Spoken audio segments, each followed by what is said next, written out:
बिहार के आरा जिले के बिलौटी में भरत भूषण तिवारी के कथित पुलिस एनकाउंटर को लेकर विवाद लगातार गहराता जा रहा है। घटना के बाद देश के कई हिस्सों में विरोध प्रदर्शन हो रहे हैं।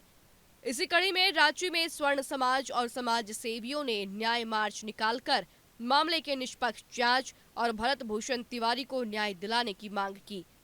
एनकाउंटर के 10वें दिन प्रदर्शनकारियों ने शहीद अल्बर्ट एक्का चौक पर मुंडन कराकर अपना विरोध दर्ज कराया। प्रदर्शनकारियों का कहना है कि जो युवक विस्थापन और पुनर्वास की लड़ाई लड़ रहा था, उसका एनकाउंटर कर दिया गया।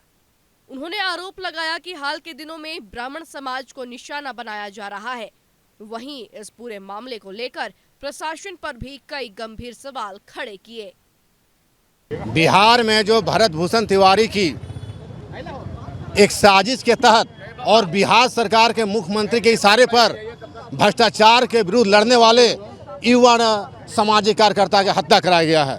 यह इस हत्या के पीछे मुख्य रूप से थाना प्रभारी और वहां के पुलिस अधीक्षक के साथ साथ सम्राट चौधरी मुख्य रूप से जिम्मेदार हैं। और भारतीय जनता पार्टी को अगर भ्रष्टाचार के विरुद्ध और जांच करना था तो उच्च न्यायालय के न्यायाधीश सेवानिवृत्त न्यायाधीश से एक खानापूर्ति के लिए न्याय करें और एक सीमा तय भी होनी चाहिए न्यायिक जांच के लिए। और सम्राट चौधरी को अविलंब वहां से हटा देना चाहिए, तभी न्याय संभव है और सही जांच सामने आएगा। जो उसके विचार हैं, जो उनके सपने हैं, वो लगभग ज़्यादातर युवाओं में, ज़्यादातर लोगों में है। सोच क्या है? जवाबदेह व्यवस्था चाहता है, जवाबदेह तंत्र चाहता है, पारदर्शी व्यवस्था चाहता है कि सरकार किसी की भी रहे, काम हो, वादा उतना ही हो जितना पूरा किया जा सके। आपने देखा होगा, सबने देखा होगा। तो सब लोग चाहता है कि जो भी व्यवस्था हो, सरकार किसी की भी हो, उसके तंत्र को जवाबदेह बनना पड़ेगा, व्यवस्था को पारदर्शी बनना पड़ेगा। और मैं वैचारिक रूप से अपना भाई मानता हूँ, मैं रिश्तेदार मानता हूँ। इसीलिए इस विचार को, इस भाईचारा को निभाने के लिए मैं आज मुंडन करवा रहा हूँ यहाँ पर। और ये विचार उस शहीद के शहादत के बाद भी हम जैसे लोगों को, जो हालांकि वो हमसे 20-25 साल छोटा था, हम लोगों ने 25 साल काम किया, लेकिन आज भी इसको प्रेरणा दे पा रहा है, तो मैं उसको नमन करता हूँ। पंडित जी, जिस तरह से आ रहा है बयान कि अपराधी था और ब्राह्मण होने के नाते टारगेट किया गया, तो अपराधी था, तो अब यदि अपराध की परिभाषा ये होगी कि 4-5 साल तक जो लड़का अपने विस्थापन को लेकर लड़ाई लड़ रहा था, पुनर्वास को लेकर लड़ाई लड़ रहा था, वो अपराधी है।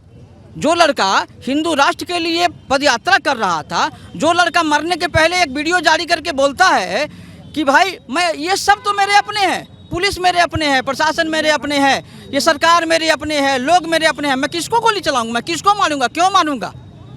वो अपराधी है। जो आदमी नहीं मारने के बारे में बात करता है, वो अपराधी है।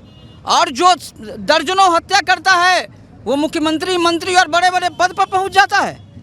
ये बड़ा विचित्र सवाल है, ये तो बड़ा विचित्र परिभाषा है अपराधी का। भाई एक क्रांतिकारी अपराधी है, तो अंग्रेजों के नज़र में तो भाई भगत सिंह भी अपराधी थे, चंद्रशेखर भी अपराधी थे, चंद्रशेखर आज़ाद भी अपराधी थे, तमाम वो लोग अपराधी थे जो इस देश के लिए लड़ रहे थे। अब व्यवस्था के खिलाफ कोई लड़ रहा है तो आपको अपराधी लग रहा है, तंत्र के खिलाफ आवाज़ उठा रहा है तो अपराधी लग रहा है।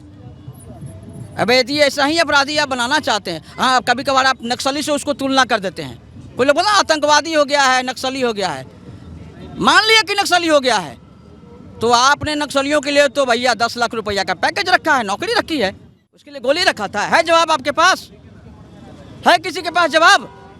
नक्सली के लिए आपके पास 10 लाख का पैकेज और नौकरी है, उसके लिए गोली है। आपका दर्जन भर पुलिस एक लड़का को कंट्रोल नहीं कर सकता था, जिसको आप मानसिक रूप से विक्षिप्त बोलते हैं। और आज आप बोलते हैं कि अब तो उसकी पूरी परिवार की बारी है। मैं सुन रहा हूँ लगातार बिहार में एक माहौल बन रहा है कि अब तक तो भरत भूषण तिवारी का इनकाउंटर हुआ है, हजारों ब्राह्मणों का इनकाउंटर होगा। तो सुन लो, ब्राह्मण तो सब समाज को लेके एक साथ चलने वाला समाज है, अपना सब कुछ दान दे देने वाला समाज है। हमें कुछ नहीं चाहिए किसी को। अब यहाँ पर हम ब्राह्मण होके नहीं आए।